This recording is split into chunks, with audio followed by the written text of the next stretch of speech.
Hey, what up, everybody? Stevie Breach coming to you today, talking all about Extreme Rules 2015 on Monday Night Raw.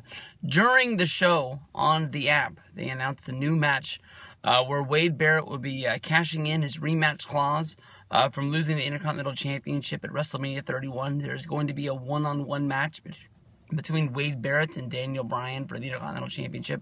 For some reason, WWE has been choosing to announce the matches, but not announce the stipulations. Extreme Rules in the past has been a very heavily relied on stipulation match, trying to make almost the stipulations worth as much as the matches.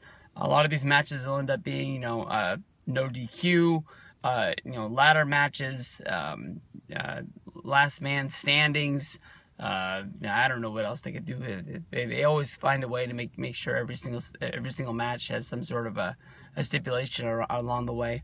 Seeing how last month at WrestleMania 31 this match was figured out in a 6-man ladder match. I think there ended up being 7.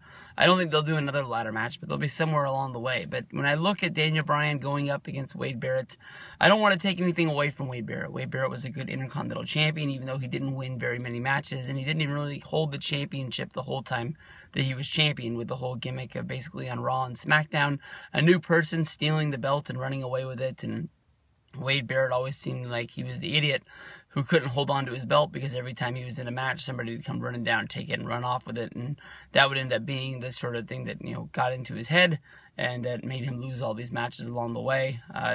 Even though he was losing matches, he wasn't losing the championship because they were non-title matches at the time. But Daniel Bryan as the champion is going to bring on better wrestling matches to the mid-card. But when I look at Wade Barrett, I don't really think that he's the guy who's going to be beating Daniel Bryan. I don't even think that he's the guy that they're going to be putting a spotlight on as the guy who has a chance. I think for that, you have to pay attention to Sheamus, who made his return on Monday Night Raw after WrestleMania 31. He came down, he kicked Daniel Bryan right in the face. He went on to have a good match with him on the SmackDown that week, where Daniel Bryan ended up getting a little bit bloodied and bruised.